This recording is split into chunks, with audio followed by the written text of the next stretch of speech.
네, 안녕하십니까? 네. 오늘 새벽입니다. 자정 무렵이죠. 결국 법원의 구속영장 집행이 됐는데 구속을 결정하게 된 법원의 근거를 어디서 보십니까?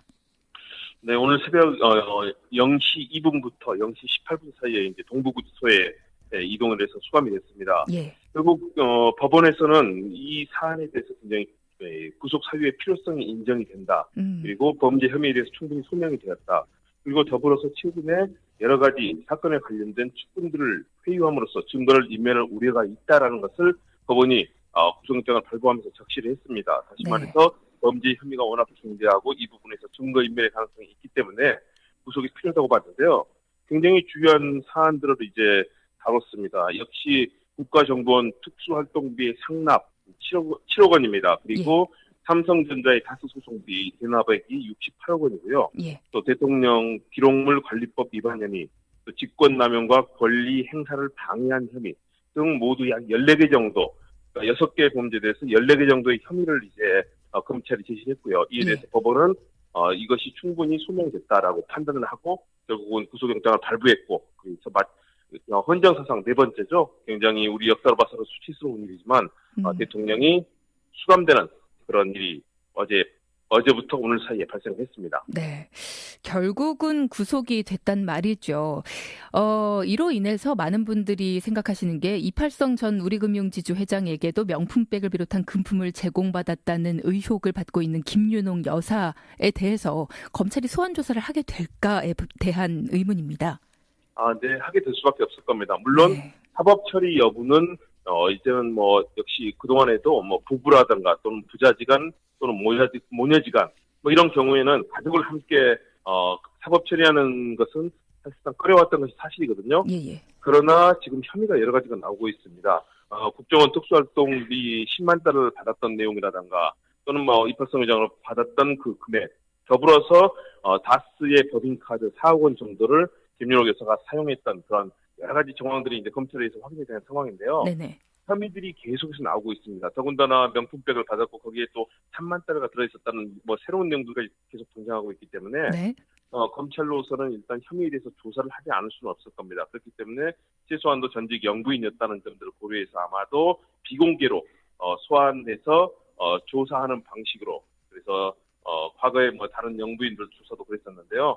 아무래도 비공개로 일단 조사는 진행을 할 수밖에 없다. 대신에 사법 처리 여부는 향후 이 상황에 따라 바뀔 수 있을 것으로 보입니다. 일단은 지난 14일이었습니다. 조사를 받을 당시에 이 전 대통령 입장은 대부분 혐의를 부인했단 말이죠. 그렇죠. 예. 네네. 대부분 다 부인을 했고요. 예. 그 상황에 대해서 한 가지 정도는 받아들였습니다. 김윤옥 여사에게 전달됐던 제2부속실에 전달됐던 10만 달러의 특수활동비는 인정을 했습니다. 그러나 나머지 사안들 굉장히 방대했는데요. 일단은 검찰이 제출한 자료만 해도 207쪽에 이를 정도로 방대한 분량에 대해서 다 부인을 했습니다. 그리고 나서 어제 이제 검찰의 이 법원으로 수감으로 구치소로 수감되기 전에 본인이 그제 새벽에 썼던 이제 페이스북에 글을 올렸었는데요. 여기를 보면 굉장히 참담하다라고 얘기하면서 당시로는 그런 일을 했지만 요즘 눈으로 보면 이것이 문제가 되는 것이라는 걸 알았다라면서 모든 것이 내 탓이다, 자책감을 느낀다라고 얘기는 했습니다. 그럼에도 불구하고 실제 이제 법률 이 다툼에 있어서 미리 준비를 했기 때문에 혐의에 대해서는 사실상 아직도 단 하나도 사실상 인정하지 않는 것이나 다름없는 철저한 부인 전략을 펴고 있습니다. 네, 그러니까 계속 모르쇠로 일관을 하고 있고, 나는 잘 모른다. 실무진 차원의 일이다라는 이야기. 지시를 한 사실, 보고를 받은 사실 자체가 없다라는 이야기까지도 계속했었는데 이번에 검찰의 구속영장 청구서를 보면 방금도 말씀을 하셨지만 교수님께서 증거 자료만 해도 8만 쪽이 넘는데 말이죠. 자꾸만 정치 보복이라고 말을 한단 말입니다. 이게 가능한 일일까요? 한번 생각을 해보자면. 일단은 이 방법밖에 없기 때문에 그럴 겁니다. 왜냐하면 워낙 범죄와 관련돼서 사실은 그동안 10년 가까이 은폐가 되었던 상황이지만 과거에 진술했던 측근들이 모두 다 입장을 바꿔서 이 전 대통령이 지시했던 사실을 밝히고 있고요. 그리고 역시 영포빌딩 지하에서 발견됐던 문건들 거의 3천 쪽이 넘는 엄청난 분량인데요. 이 분량 속에서 여기서 이명박 대통령 청와대에 직접 지시하고 지시를 받고 했던 내용들이 많이 나와 있습니다. 네. 그러니까 과거와 다른 상황인데 이런 증거들을 인정할 경우에는 뭐 본인이 지어야 될 아마 현재 상황으로 본다면 최고는 무기징역까지 가능하지 않겠습니까?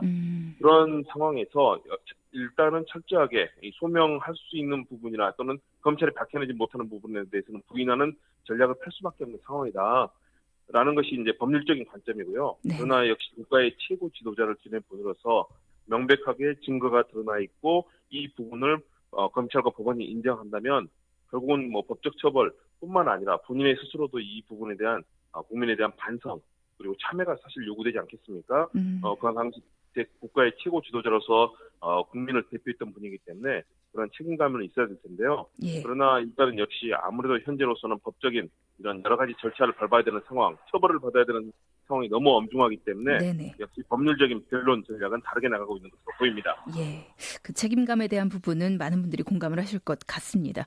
자, 이제 앞으로 긴 법정 공방이 남아 있습니다. 혐의가 워낙에 많지 않습니까? 첫 재판까지는 시간이 좀 길게 걸리지 않을까라고 예측들을 많이 하시던데 어떤가요? 그렇습니다. 아무래도 역시 혐의가 방대하고요. 예. 이번에 영장에 청구하지 못한 혐의들이 또 많이 있습니다. 네네. 여러 가지 장다사로 기획관이 받았던 10억 원의 돈이 실제 여론조사에 쓰여서 공직선거법을 위반했던 혐의라든가 많은 부분들이 일단 이번에 제대로 반영이 되지 않았거든요. 네. 그리고 더불어서 그동안 있었던 여러 가지 4대강이라든가 또는 해외 자원 개발의 문제 등 엄청난 사안들마다 사실은 지금 현재 논란이 되고 있기 때문에 네. 사자방 이야기도 나오더라고요. 그러니까요. 그렇게 예. 됐을 경우에는 이 부분이 앞으로 엄청나게 큰 조사를 해야 되는 큰 사안이 될 수 있기 때문에 아무래도 시간이 좀 걸릴 것으로 보이고요. 더군다나 이렇게 위중한 혐의가 다양하기 때문에 공판만 해도 1년여를 잡아야 되기 때문에 네. 일단은 그 준비와 시작의 과정도 상당히 걸릴 거고 그 이후에 재판의 과정도 굉장히 지루한 과정들이 전개가 될 것으로 보입니다. 앞으로의 구체적인 일정은 지금 예측하기는 조금 힘이 들까요? 그렇죠. 지금 바로 예측은 어려운 것이고요. 예. 그러나 이미 박근혜 전 대통령의 조사의 전례가 있기 때문에 일단은 이미 이명박 전 대통령 측에서는 변론과 그다음에 향후의 전략을 이미 다 사실 얘기한 건 아니겠습니까? 네. 박근혜 전 대통령처럼 일주일에 4번씩 재판을 한다면 이것은 거부하겠다라든가 이미 이런 흐름들을 짜놓고 있는데요. 박근혜 전 대통령의 전례를 본다면 작년 3월에 구속이 돼서 거의 지금 1년이 지난 이 시점에 1심 선고가 내릴 쯤이 되거든요. 네네.